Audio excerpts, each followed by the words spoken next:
Welcome to some One Piece action. If you're new to the channel, please give us a subscribe. If you're a returning viewer and have not subscribed yet, please give us a subscribe. It definitely helps the channel grow. Alright, so OP11 is around, I almost said OP11, that's why. OP11 is around the corner, right? And, new leaders, blah, blah, blah. I need to buy. I'm gonna buy some lottery tickets. I'm gonna buy some lottery tickets, scratch them, hope for the best, and then at one point, just every season of One Piece, just have a build for every leader before the next set comes out. Like, for real.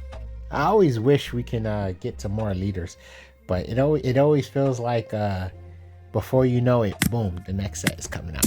But that's not a bad thing, right? Because respectfully, there's going to be some leaders that people don't care about. But you already know how this channel works. Feel free to make a request. Just in the comments, let us know what leader you want us to work on, and we'll prioritize that leader. But I will say, for the future, to help that, get more views and attention and subscribers, because that's what's important at the moment, is to try to get YouTube to circulate our videos more, get YouTube to help us reach a bigger audience. So we're gonna cater to certain leaders that do good for our view count. So you might see more Nami, pretty much. I ain't gonna lie, you most likely see more Nami and some other leaders. So the overall point is, you might see us redo a video of a leader, but that doesn't mean we're not gonna be an isolated channel where we're only playing that one leader that's getting us views. Oh man, we are working on a law deck. Shout outs to the red green law community. Sorry we wasn't able to figure something out quick enough before OP11 dropped, but it's creepy, man. It could be tough in these deck building streets, but came up with something and I'm like, oh my god. But at the end of the day, it has to be more consistent, and it's hard to make something that's never going to draw back. You get what I'm saying? But the goal is to always put the odds more in the player's favor. That's the goal. But in theory, right? Like, the app be showing you the most outlandish sequence of cards that feels like would never happen, right? It's always duplicates. That's how the app does. It'll always be your full play set of 2 or 3 different cards. So, like, with that in mind, it's like, okay, what's the best ratio we could come up with where you're probably not going to get that, and if it does happen, what is the likelihood of being able to play through it? That I'm kind of all over the place and hasn't even commentated this match. It is a smoker build, now that they got that blocker Sengoku, which I think is really strong. It really helps out the Navy decks, or Navy cards, sets of cards in general. There's a lot of decks and a lot of leaders that can be upgraded. So yeah, this is just us playing with smoker, using the 7-drop Sengoku. That's a board when that other guy is and Caesar Clown. Have a Caesar, we don't have like a deck, we just have an idea. We never got around to it, but maybe we'll get around to it and showcase it for OP11. There might be a nice flow and consistency with this leader that isn't really being captured here.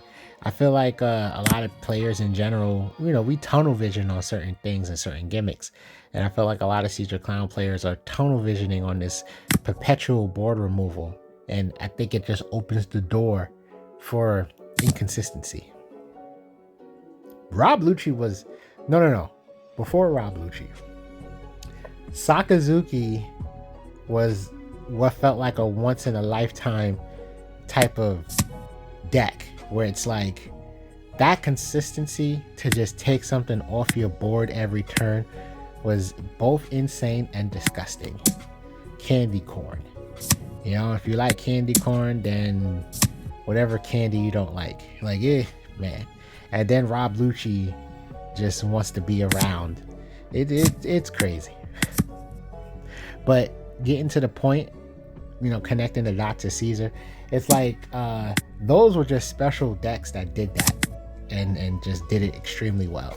I don't think, and I think in the future Bandai's always going to try to prevent that, or, you know, do something against that. They don't want anything that consistent and destructive. Oh my god. So, you know, so now looking at Caesar Clown's board, it's not the healthiest board, and, you know, he's still pushing to try to take everything off the board. So this is the troubles of Caesar Clown. Oh, yeah. It just is what it is when you commit to builds like that. Any deck that can, you know, hold their own, usually Caesar would run out of gas, or whoever's playing like that would run out of gas, because, you know, there's been a plethora of decks that try to constantly take something off the board.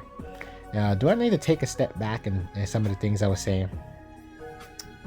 Maybe, but I can't quite remember.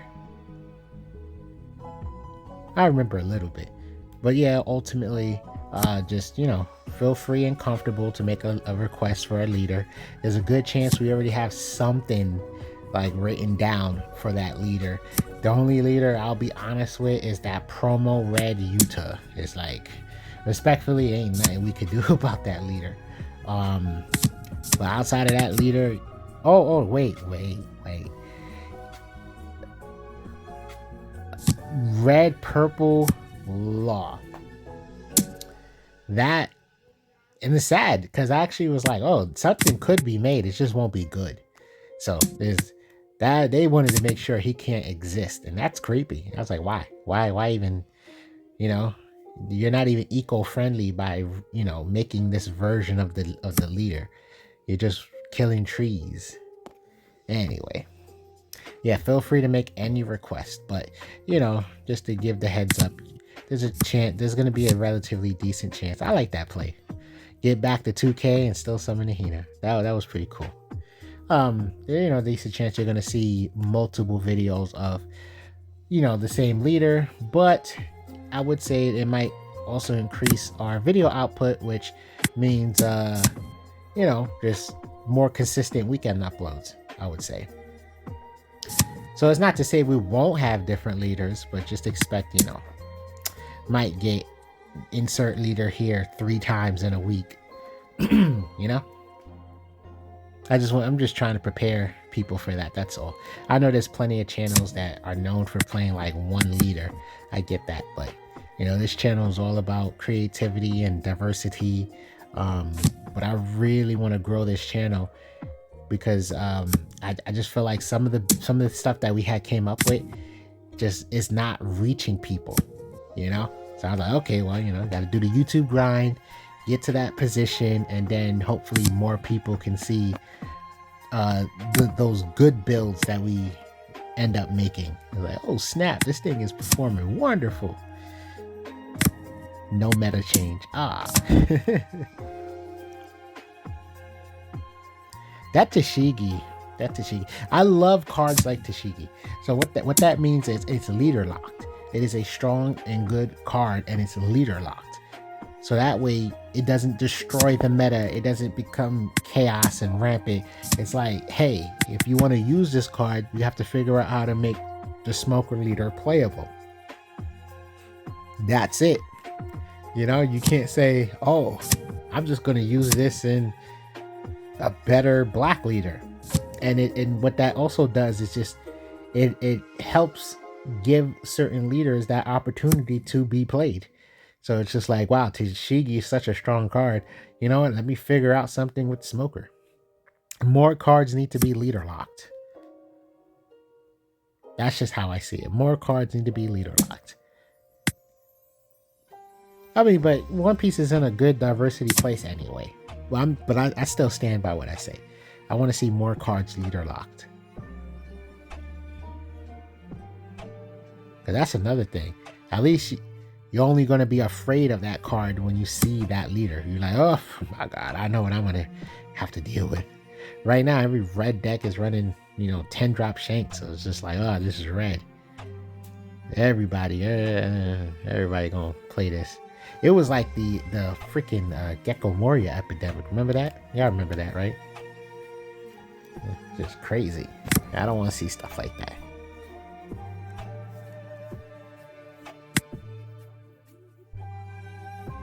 Swing for 7. Love the consistency. I think it's weird. I think when Smoker came out, the value was the 7K swing. And of course, it's still a high value, 1 Don swing for 7K. But I feel like now a lot of the value is coming from the -1. Boop. That's how I feel. I feel like a lot of the value is just coming out of that -1. Because of where the state of the game is at. All the available cards, blah, blah, blah. So that -1 just helps out a lot. We have a wonderful life lead. And yeah, this should be lethal. This could be lethal. This is the thing that was great about Smoker. He punishes 1-drops. So that's another easy 7K swing. A 6K swing. A 5. Okay, there that goes.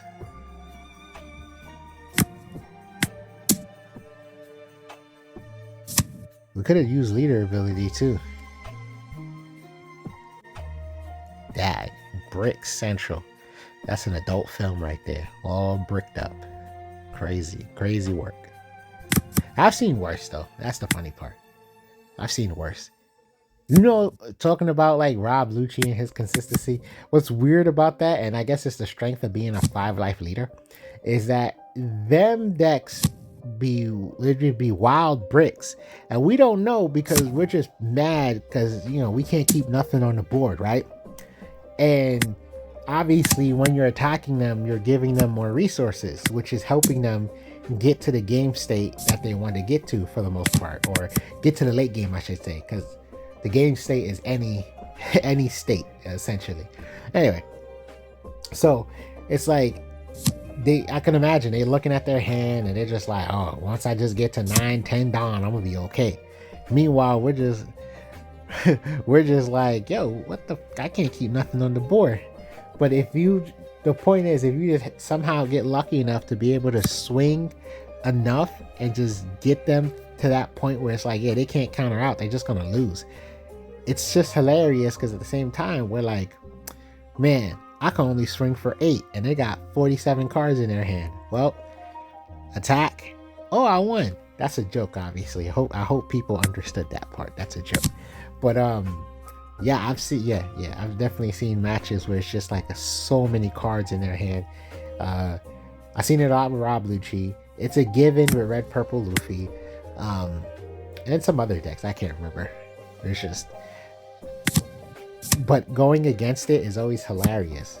It's always hilarious. It's just, you sweat, you count, you just hope for the best. Like, oh, this feels like my last turn anyway. Swings. Oh, I won? Yeah, because of bricks. And it's a win. That don't ever feel like you got lucky. That's another thing.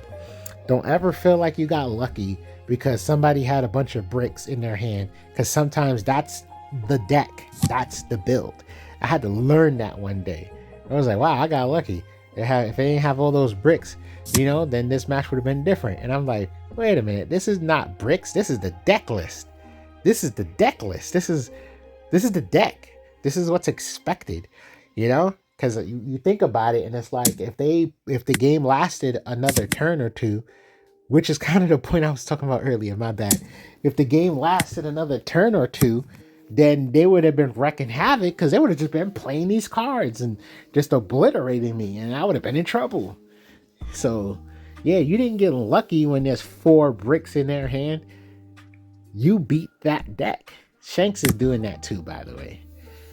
So many games, you just see 10 drop, 10 drop, 8 drop, 8 drop, maybe something else. Ridiculous. I would like to see a point in the meta, and that's the benefit of like rotating out the sets. I would like to see a point in the meta where like the mid game becomes way more relevant. You know, where people are still playing a 3-drop and a 4-drop. You know, after the 10 Don state. I kind of feel like we never got that opportunity, even though you can see like a lot of cards. In my opinion, a lot of cards were designed, I think, with that expectation. It's like, why so many cards targeting 3-drops and 2-drops? And I really think they thought people were going to guaranteed play a playset of, you know, vanillas or whatever. Because when you think about it, 1 Don swing for 5, pretty good. I've been rambling this video. Let's see. Is it worth commentating the match now? Not that it wasn't before. I ain't trying to disrespect, but you know, just got comfortable turning this into a TED Talk.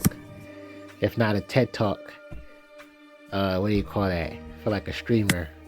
Hey chat, how your day going? But this is YouTube, so I don't get to see a chat. I gotta see comments later.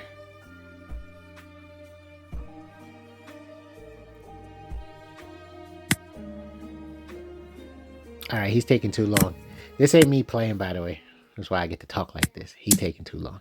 We about to talk about miscellaneous things again. I would love to see some leaders get updated. Like, I would love to see more of that. I hope that's a regular thing.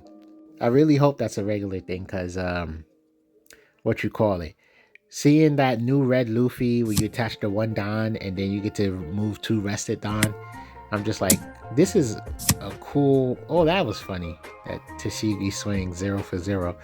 You know, that move, then you move to 2. Ooh, you got draw.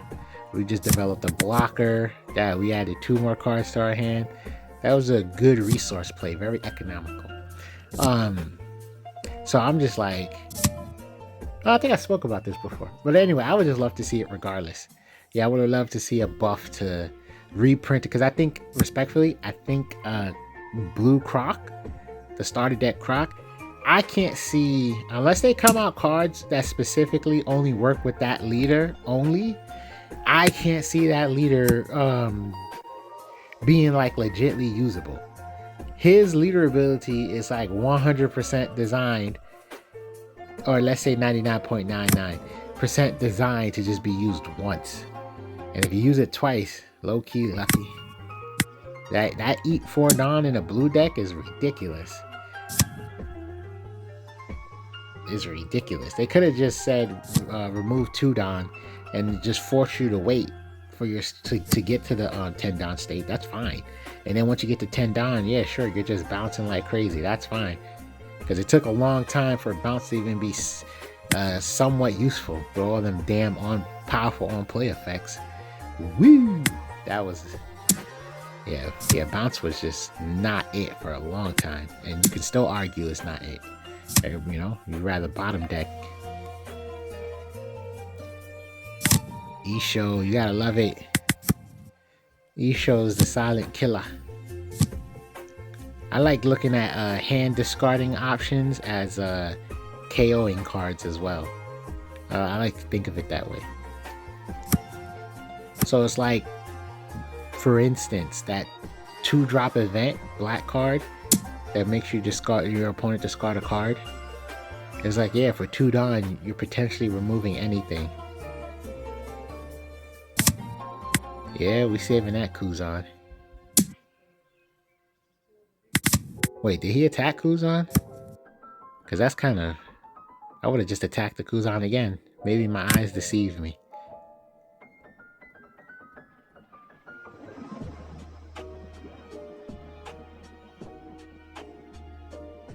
The luxuries of a Usopp deck.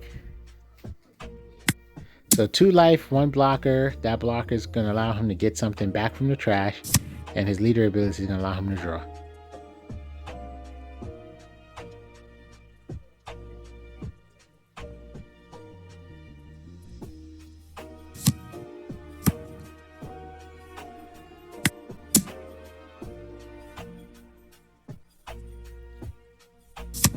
Okay.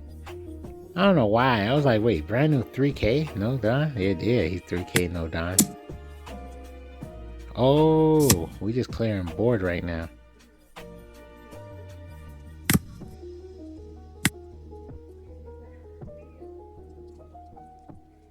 Yeah, thanks to that E-show. Everything's basically 0. Okay, we're playing it safe and we're just clearing board.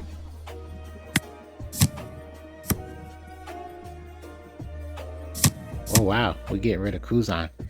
But when you look at their current board state, it is hyper in our advantage now. They only got that 1-drop searcher, which, like I said, the classic smoker ability is... I wonder if I finished that thought. Goodness. I need some omega 3s. Anyway, yeah, the smoker was all about punishing 1-drops is how I felt. Yo, you want to play a searcher? Well, I'm swinging for 7. Easy. Easy squeezy. No, it's easy breezy lemon squeezy. God, I really messed that up. Yeah, block. Free block. Oh, that's smart. I mean, we have too many cards in our hand. But that's smart. Well, I ain't gonna lie. 4 of those are bricks. Remember what I was talking about earlier? No. Sengoku got... So 3 of those are bricks. Sengoku got counter.